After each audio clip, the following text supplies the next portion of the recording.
I think if I hear you call me Becky one more time, six-pack, I'm gonna pop your tops. All six of them.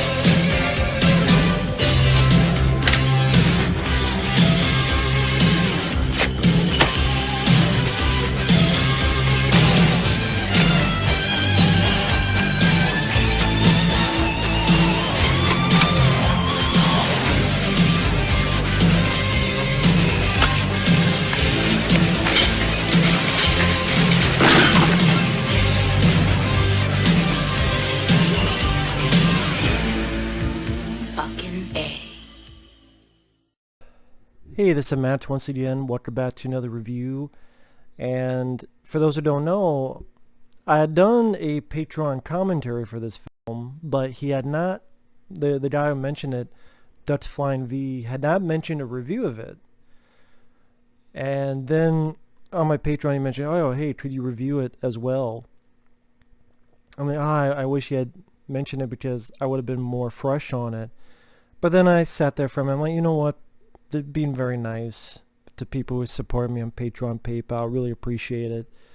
I can remember enough to do a video on it, and I really do appreciate that for everyone out there watching. Anyone who wants to send in requests, you do it directly via my PayPal or do it via Patreon. Certain tiers do certain things. Either way is fine. Could be a review, re-review, movie topic, commentary, what have you. The links to both will be down below in the info box. But Pinocchio's Revenge,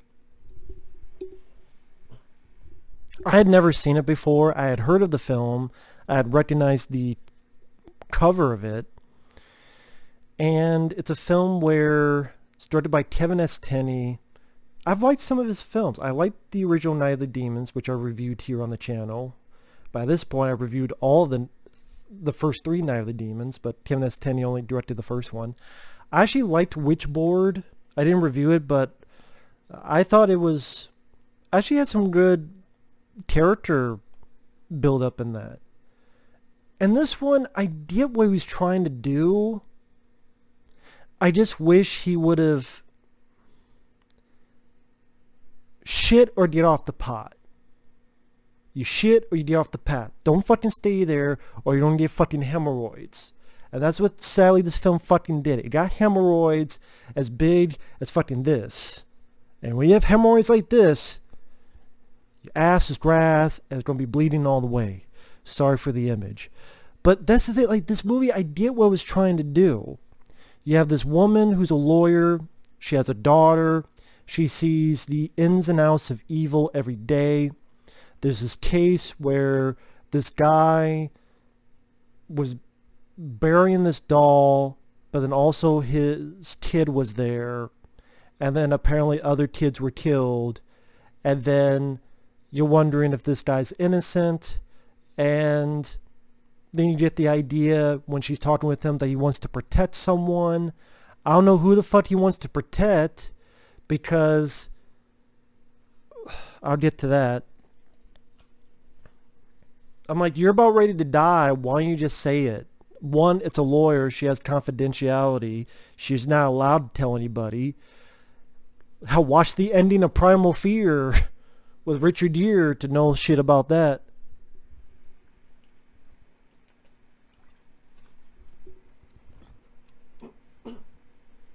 You know, client privileges. So just tell the fucking truth. You're about ready to die. What, you're afraid you don't look crazy? You're about ready to die. In fact, it would help you get a fucking insanity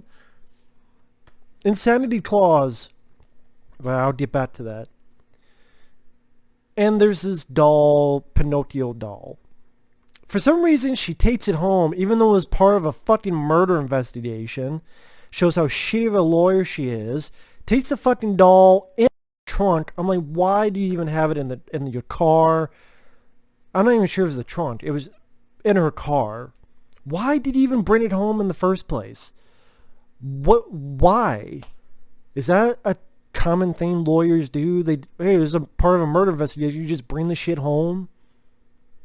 Is that a common thing? So then one thing leads to another. And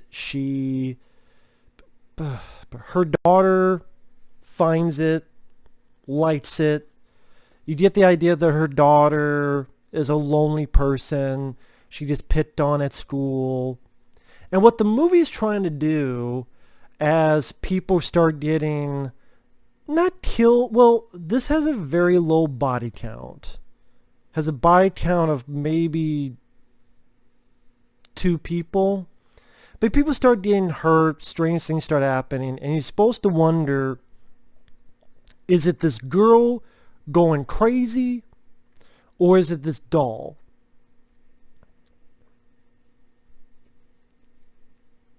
Well, there's 3 options. She's batshit, the little girl's batshit crazy. The doll's doing it all by itself.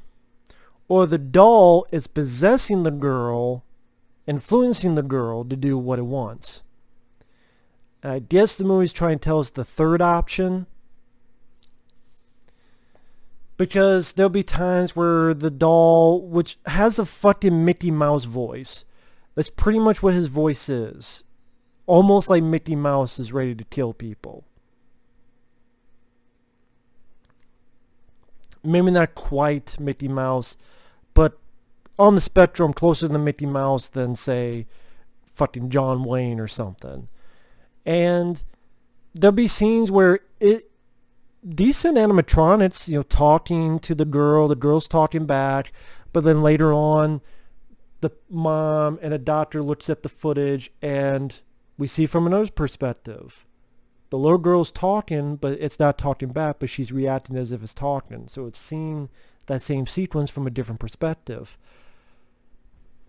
But the movie doesn't know what it wants to do. It wants to have its cake and eat it too, and that's the biggest problem with this movie, other than it being just fucking boring. Because really nothing much happens. It's so much build-up. There's not much of a payoff. It's so much of this build-up and build-up and build-up and build-up, where the mom, and then there's a nanny they have, babysitter for the little girl, then a nanny, and Pinocchio wants her to, either she tripped up the girl or the possessed her to trip up this girl who's a bully. And again, I just see this working if you went at a better pace, because the acting is not bad. I wouldn't say it's bad acting. The look of Pinocchio, I don't mind the look design of the doll, the puppet, however you want to put it.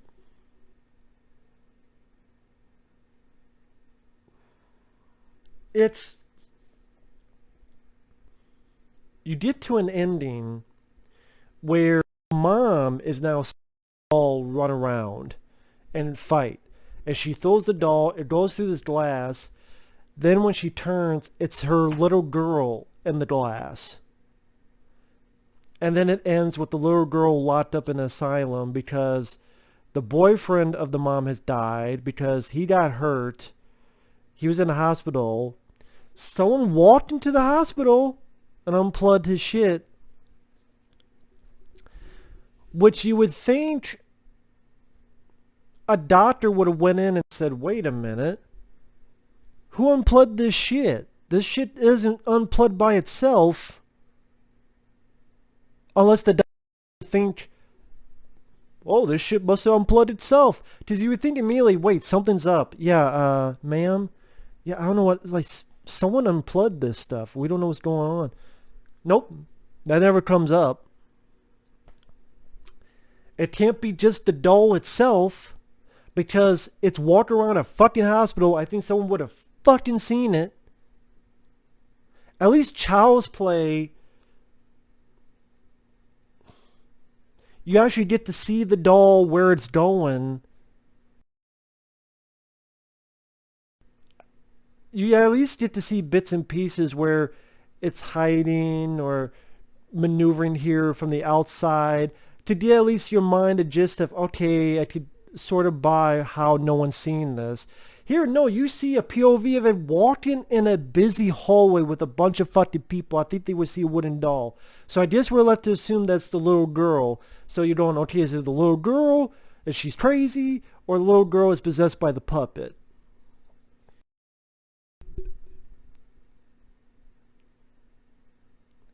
Now, if it's the little girl just crazy, I think that would have been an interesting idea.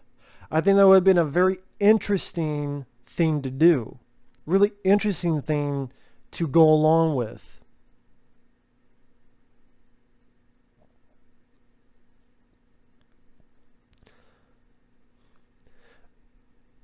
And it seems like a good chunk of the movie is trying to go that route.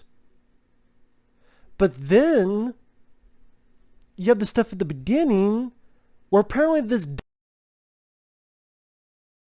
people, because at the very beginning where the guy's trying to bury the dummy as long with what you find as a little boy. But then what I was saying before, why doesn't this guy who's the dad of this boy just tell her, it's that doll, it's that dummy? Oh, it's going to sound crazy. You're about ready to fucking die.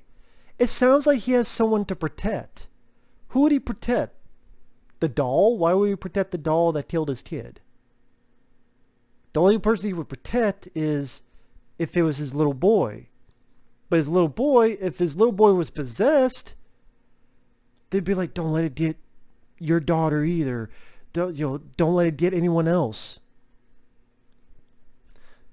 So then it made it seem as if, based on that conversation, it seems like he's trying to go both ways. Oh, this has happened before, so it must be the doll possesses whoever gets in contact. But then the father doesn't want to say who it is because, oh, it's his boy. The only reason he would say it's not his boy is because his boy was just mentally ill and he wants to preserve his memory. And if you're going that psychological state, then then what, it's a big fucking coincidence that this doll just happened to be at the right place, right time for this one boy to be batshit crazy, and then just happened to be at the right place, right time for the little girl to go batshit crazy. And I'm like, so what the movie? Pick a side. You're in or you're out. Okay? That's how fucking is. You're in, you're out. You're in, you're out. But at the same time, sooner or later, you gotta pick. You gotta pick. And usually it's one of the rare individuals that's gonna be in 24/7. Sooner or later, you're gonna pick a side. 99.99999 infinity, they're out. And it's settled. You're out now. And you go off, do your own shit until next time you go in, out, in, out. Pick it. It doesn't want to pick it. And then if you try to go one direction, this shit doesn't make sense. If you try to go think about it this way, this doesn't make sense. And that's the problem on the screenplay, which I think Kevin S. Tenney wrote and directed the film. I could be wrong on that. I know he directed. If he did write it, then it's his fault too. If he didn't write it, then it's the writer's fault. And the rest of the movie is just really nothing much happening. It's very slow build up. And I get it. He's trying to build up the character, but the characters, I thought he did a much better job building up the characters in Witchboard. And Night of the Demons is much more fun, entertaining, gory type of movie. And when you call it Pinocchio's Revenge and the cover, people are going to think it's a killer doll movie, and they're going to be disappointed in it. Because it's not Chucky, it's not even Dolly Dearest. Although, I probably put this above Dolly Dearest, because at least this was a teeny more ambitious than Dolly Dearest. But if you're just going for that, you go watch some of the Puppet Master sequels, or the first one if you like it. But I prefer some of the Puppet Master 2, 3, 4, even 5, more than... Or go watch the first couple Child's Play movies. Oh yes, even the remake of Child's Play, which I liked. I know a lot of people didn't. I still liked it. I still haven't seen Trilogy of Terror. I know I've seen the clips, but I haven't seen the full movie.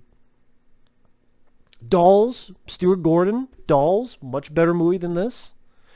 And that's the thing. If Kenneth Tenney wanted to just, at the end of the day, sadly it's a little girl who, because of issues or because of what's going on, was psychologically fucked up. She imagined all this. It was a Tyler Durden moment. If they went Tyler Durden Fight Club and said, okay, that's what it is. She imagined all this. She did all this. And then it's a mom,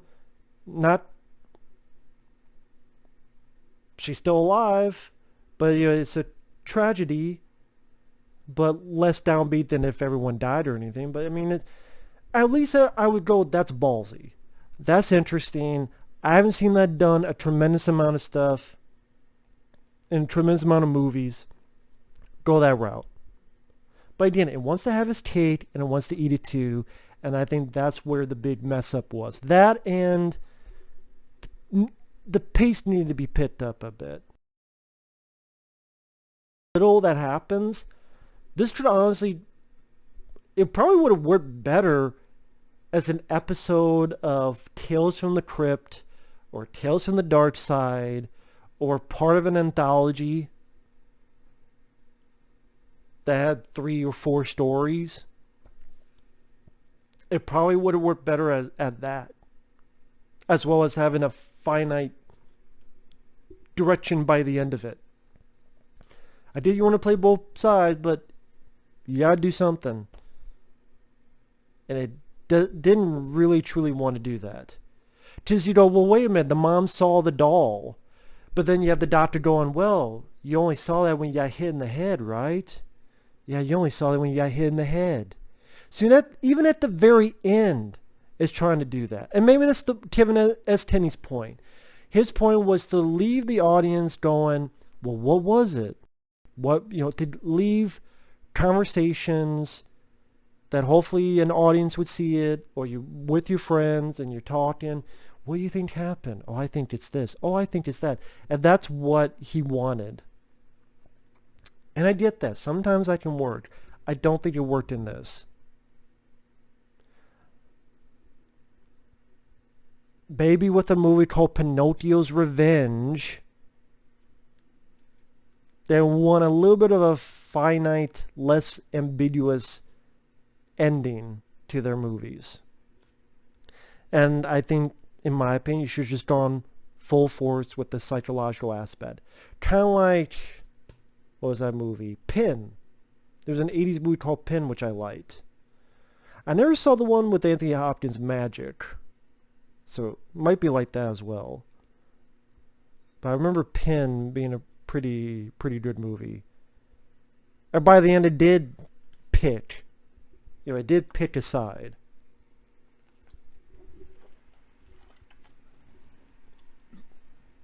So it could have just done that.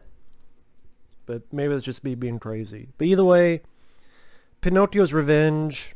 Again, if you think it's going to be like Child's Play, no, it's trying to be, I guess in a way what the original idea for Child's Play, the Blood Buddy, the Don Mancini, the Fettuccine wanted, but even then it's like, I can see why, if that's the case, why Tom Holland would have wanted it changed and then made a much better movie, because Child's Play is a much better movie than this. Thank you, Tom Holland. Rest in peace, John Lafia, who directed Child's Play 2, which is a much better movie than this. Rest in peace, John Lafia. I love Child's Play 2. I reviewed all the Child's Play films on the channel for those interested, from the first one to the remake. Child's Play 1, 2, and 3 I enjoy. I also enjoyed the remake. The rest I thought sucked. Would I rather watch this than Curse or Cult or Chucky? Yeah, because it didn't piss me off as much as those movies did, but I'd just rather watch the first 3 Child's Plays, Dolls, some of the Puppet Master sequels, Pin, and more. So thanks for watching. Take care. We'll see you guys later. Bye-bye.